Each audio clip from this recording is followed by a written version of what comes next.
சொன்னால் வேதம் இங்கில்லை.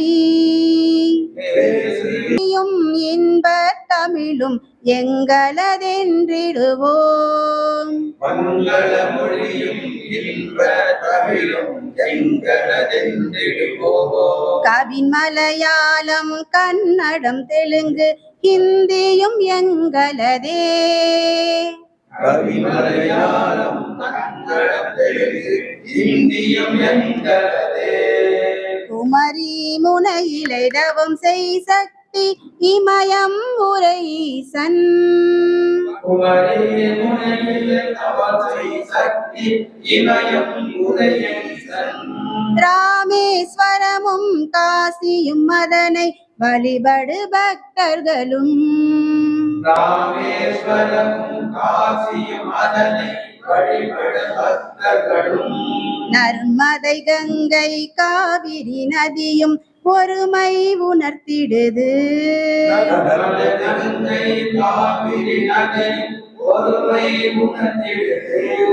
பாரத தாயை பணிந்து வணங்கும் வீரமைந்தர் நாம். பாரத தாயை பணிந்து வணங்கும் வீரமைந்தர் நாம். தொழில் செய்தாலும் கல்வி கற்றாலும் தேசத்தின் நன்மைக்கே.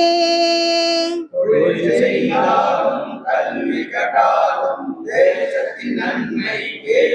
நாட்டின் உடைமையை நாமே அளித்தால் நஷ்டம் யாருக்கு? நாட்டின் உடைமையை நாமே அளித்தால் நஷ்டம் யாருக்கு? செய்தொழிலினிலே வேறுபட்டாலும் யாதும் அவள் தொழிலா. உலகில் சோதியன் அம்பலத்தாடுவான் மலர் சிலம்படி வாழ்த்தி வணங்குவோம். விநாயகனே வெவ்வினையை வேறெடுக்க வல்லான். விநாயகனே வேட்கை தணிவிப்பான். விநாயகனே விண்ணிற்கும் மண்ணுக்கும் நாதனுமாம் தன்மையினால் கண்ணில் பணிவில் கனிந்தி. விநாயகனே வினை தீர்ப்பவனே. விநாயகனே வினை தீர்ப்பவனே. வேல முகத்தோனே ஞான முதல்வனே. வேல முகத்தோனே ஞான முதல்வனே. விநாயகனே வினை தீர்ப்பவனே.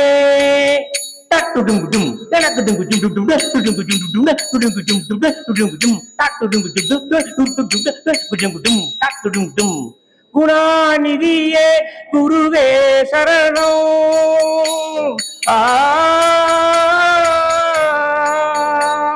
குணாநிதியே குருவே சரணம். குறைகள் களைய இதுவே தருணம். குறை அன்போடு கேட்டுக்கொள்கிறோம். பிரம்மபுத்திரா என்று சொல்லக்கூடியவை மூன்று மிகப்பெரிய நதிகள். அதே போல நம்முடைய சாஸ்திரங்களிலே சொல்லக்கூடிய 7 பெரும் நதிகளிலே சிறப்பான முறையிலே இருக்கக்கூடிய கங்கா யமுனா சரஸ்வதி என்று சொல்லக்கூடிய மூன்று கங்கையோடு தொடர்புடையவை. அதற்கடுத்து சிந்து, நர்மதா, கோதாவரி, கிருஷ்ணா, காவேரி இவையெல்லாம் தமிழகத்தில் இருக்கக்கூடிய இந்த நதிகள். இந்த 7 நதிகளும் நம்முடைய முன்னோர்களாலே சிறப்பான முறையிலே போற்றக்கூடிய பெருமை வாய்ந்தவை. அதுல நம்ம பெரும்பாலும் எல்லா நதிகளுக்கும் சென்று வரக்கூடிய வாய்ப்பு நமக்கு கிடைக்கும். காவேரி ரொம்ப பக்கம். ஈரோடு போய் பவானி கிட்ட போனோம்னா நமக்கு அங்கே காவேரி இருக்கின்றது. இன்னும் கொஞ்சம் தள்ளி போனோம்னா கிருஷ்ணா, கோதாவரி பார்க்கலாம். அதுக்கடுத்து விந்தியமலை கிட்ட போகும்போது நர்மதா பார்த்துக்கலாம். நம்முடைய திரிவேணி சங்கமம் என்று சொல்லக்கூடிய பிரயாக்ராஜுக்கு நாம போனோம்னு சொன்னால் அங்கே கங்கா, யமுனா, சரஸ்வதி என்ற 3ஐயும் பார்க்கணும். இதெல்லாம் நமக்கு எளிமையான முறையிலே காணக்கூடியது. ஆனால் சிந்து நதி என்பது பஞ்சாபுக்கு போனோம்னா அங்கே 5 நதிகளும் அங்கே வளம் சேர்க்கின்றன என்று சொன்னாலும் கூட அது மூலமாக இருக்கக்கூடிய அந்த லடாக் பகுதி என்பது நீண்ட காலமாக நம்முடைய நண்பர்கள் அதிகமான முறையில் அங்கே செல்லாமல் இருந்தது. அந்த மாதிரி இருக்கக்கூடிய சூழலில் நம்முடைய பாரத பிரதமராக இருந்த வாஜ்பாய் அவர்கள் சிந்து நதியில அந்த இடத்துல ஒரு மிகப்பெரிய அளவில் சிந்து நதி வழிபாட்டிற்காக ஒரு கேலரி என்று சொல்லக்கூடியவை ஒன்றை அமைப்பதற்கான முயற்சியை மேற்கொண்டார்கள். அதெல்லாம் கட்டப்பட்டு அத்வானி அவர்கள் உள்துறை அமைச்சராக இருந்தபோது அங்கே அந்த மண்டபம் அந்த இடம் திறக்கப்பட்டது. அது முதற்கொண்டு அன்பர்கள்லாம் போய் அங்கே சிந்து நதியில நீராடிட்டு வர்றது வரணும். சாமி கூட 9 தடவை போயிருக்காங்க. 4 ஆண்டுகளுக்கு முன்னதாக நம்முடைய குடியரசு இந்த விடுதலை நாள் அன்னைக்கு ஆகஸ்ட் 15ஆம் தேதி அன்னைக்கு அங்கே நம்முடைய அகில பாரதிய சன்னியாசிகள் சங்கம் இருக்குது. துறவு மேற்கொண்டவர்களுக்குண்டான ஒரு சங்கம். அதனுடைய அந்த சங்கத்தினுடைய செயல்பாடுகள் ஒன்றாக இருப்பது நதிகளுக்கு வழிபாடு செய்வது. முதல்ல நாம் என்ன செஞ்சோம்னா கடந்த ஒரு 15 வருஷமா காவிரிக்கு வழிபாடு செய்திருக்கிறோம். எப்படின்னா ஐப்பசி மாதம் அங்கே குடகுல தொடங்கி அங்கே யாத்திரையாக போய் பூம்புகாரில் போய் வழிபாடு செய்யணும். இது காவிரி யாத்திரை இந்த அடிப்படையில் நடத்தினோம். அதுக்கடுத்து இந்த மகாமக உற்சவத்தை சிறப்பான முறையில் நடத்தினோம். அதற்கு அடுத்த நிலையில என்ன செஞ்சோம்னா எல்லா நதிகளுக்கும் சிறப்பு சேர்க்க வேண்டும் என்பதற்காக வைகை பெருவிழா நடத்தினோம். தாமிரபரணி புஷ்கரணி, அதே போல நம்முடைய பாலாருக்கு வழிபாடு, தென்மண்ணைக்கு வழிபாடு, பக்கத்துல வெள்ளோட்டுக்கு பக்கத்தில் இருக்கக்கூடிய அன்மன் நதிக்கு வழிபாடு, அதே மாதிரி நம்முடைய நொய்யலாருக்கு வழிபாடு, இப்படி ஒவ்வொரு வழிபாடு செஞ்சோம். அது வடக்கையும் அதே மாதிரி பண்டரிபுரத்துல சந்திரபாக நதி அப்படின்னு இருக்குது, அதுக்கு ஒரு வழிபாடு செய்தோம். ஒரிசாவில் மஞ்சள் நதி அப்படின்னு சொல்லக்கூடியது இருக்குது, அங்கே இருக்கக்கூடிய வழிபாடு செய்தோம். அது இல்லாமல் ஹரித்வாரில் நம்ம பிரயாக்ராஜில் காவேரியிலும் போய் அங்கே வழிபாடு செய்தோம். எல்லா பக்கம் போகிறோம். பிரம்மபுத்திராவுக்கு கூட போய் கௌகத்தியில் போய் அதனுடைய அந்த புஷ்கரணி விழாவை நடத்திட்டு வந்தோம். ஆனால் நமக்கு இங்கே சிந்துவெளிக்கு போகிறதுக்கு வாய்ப்பு ரொம்ப நாளாக குறைவாக இருந்தது. ஆனால் நம்முடைய பாரத பிரதமர் அவர்கள் பொறுப்பேற்ற பின்னர் அவர்கள் அதற்கு உண்டான ஏற்பாடுகளை எல்லாம் நல்லா செய்தார். எப்பொழுது மோடி அவர்கள் அங்கே போன உடனே அங்கே எல்லாரும் போயிட்டு வரக்கூடிய வகையில் எல்லா வசதியும் செஞ்சு கொடுத்தார். ரோடு வழியாக போகிறதுக்கு மிகப்பெரிய மலைகளை குறைந்து டன்னல்கள் அமைத்து கொடுத்தார். விமானத்து வழியாக போகிறதுக்கு உண்டான வசதியும் பண்ணி கொடுத்தார். அதோடு மட்டுமல்லாமல் உலகத்திலேயே உயரமான பாதை என்று சொல்லக்கூடிய அந்த பாதை இருக்கக்கூடிய அளவுக்கு ஒரு மிகப்பெரிய பாதையும் அமைத்தார். இப்படி பல்வேறு வகையில் செஞ்சதுனால லடாக் ஒரு முக்கியத்துவமான இடம் பெற்றது. அந்த 5 நதிகளுக்கு மூலமாக இருக்கக்கூடியது அந்த லடாக் பகுதி. அது மட்டுமல்ல, அதிலிருந்து கொஞ்சம் அந்த பக்கம் தள்ளி போனோம் அப்படின்னு சொல்லி சொன்னோம்னா நமக்கு கைலாயத்தில் இருக்கக்கூடிய தண்ணீர் பல இடங்களிலேயும் நேரடியாக இந்த ஆறுகளாக பெர்மிஷன். மக்கள் இப்போ எங்கே போனாலும் மக்கள் என்ன கேட்குறாங்க அப்படின்னா 30,000 நம்ம பணம் கட்டுறோம், 13 நாள் டூருக்கு 22,000 பணம் கட்டுறோம், 5 நாள் டூருக்குன்னு சொல்லணும். அது எங்கேருந்து ஆரம்பிக்கிறது இப்படி தான் எல்லாத்துக்கும் ஒரு பெரிய சந்தேகமாக இருக்குது. இது எல்லாம் இந்த 13 நாளுக்கு 30,000 பணம் கட்டுற டீம் வந்து குருச்சேத்திரிலேருந்து திருப்பி நம்ம 13 நாள் பயணம் செஞ்சு ஜம்மு காஷ்மீர் இறங்க வரைக்கும் இதை வந்து பொருந்தும். அதே மாதிரி 22,000 பணம் கட்டுறது 5 நாள் ப்ரோக்ராம் வந்து லே லடாக் லே வந்து நீங்கள் போய் சேர்ந்தால் அங்கேருந்து 5 நாளைக்கு இது பயன்படும். இதுதான் எல்லாத்துக்கும் முக்கியமான சந்தேகம். குருச்சேத்திரம் வரைக்கும் நம்ம சொந்த செலவோடு நம்ம போய்க்கணும். அதேமாதிரி லே லடாக் போகிறவங்க விமானம் மூலயமா அவங்க சொந்த செலவு தான் போய்க்கணும். அது ஒன்று விளக்கம். இப்போ எங்கே நம்ம கடைசியாக நம்ம முடிவடையும் அப்படின்னா இந்த ஜம்மு காஷ்மீரில் இந்த பயணம் முடிவடையும். ஜம்மு காஷ்மீரில் 30 சாயந்தரம் ஜூன் மாதம் சேர்ந்து 5 மணி நம்ம இறக்கி விட்ருவாங்க. திரும்பி வரும்போது நம்ம விமானம் மூலியமாகவும் ரயில் வண்டி மூலமாக நம்ம வந்து சேரலாம். இதுதான் எல்லாத்துக்கும் இருக்க முக்கியமான ஒரு தகவல். ஏன்னா எப்படி இது பயணம் போகணும், எப்படி நாங்கள் எங்களை கவனிச்சோம் அப்படின்னா 35 பேருக்கு கொண்ட ஒரு பஸ்ஸுக்கு ஒரு உறுப்பினர் இருப்பாங்க. 35 பேர் ஒரு பஸ்ஸுக்கு அனுமதிப்பாங்க. அதுக்கு ஒருத்தரை ஆர்கனைசர் நியமிப்பாங்க. அந்த ஆர்கனைசருக்கு தான் எல்லா பொறுப்பும், அந்த பஸ்ஸில் எல்லா பொறுப்புக்கும் அவருக்கு தான் கொடுப்பாங்க.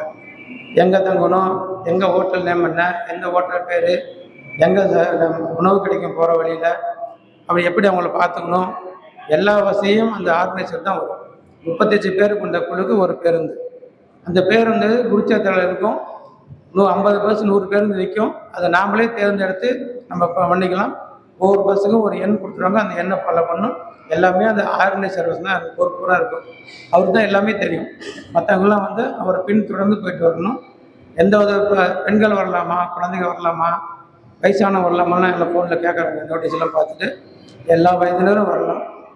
காலையில் கேட்டாங்க, கொடுத்து ஒரு அம்மா கேட்டாங்க, பெண்களுக்கு பதவிகள் இருக்குமான்னு கேட்டாங்க.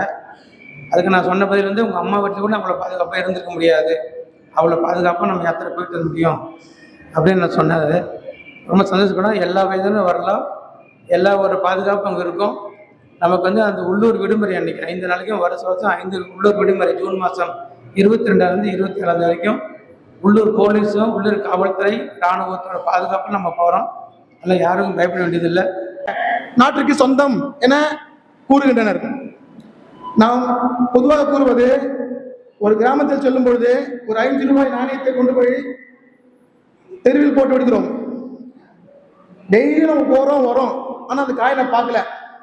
ஒரு நாள் சொல்லுவான் இவர் தான் காயின்னு சொல்லிட்டு, 2 நாள் சொல்லுவான் இவங்க தான் காயின் இவர் தான் போட்டாருன்ட்டு, 3வது நாள் பாரு 4வது பாரு அந்த காயின் யாருக்கோ போயிடுது. அது மாதிரி நம் சிந்து நதி கூட நம் நதி நம்ம கண்டுக்காம விட்டுட்டுனா அது வேறொரு நதி ஆகிடும். ஆகையால் நம்ம சிந்து நதியை நாம் பேணி காக்க வேண்டும்.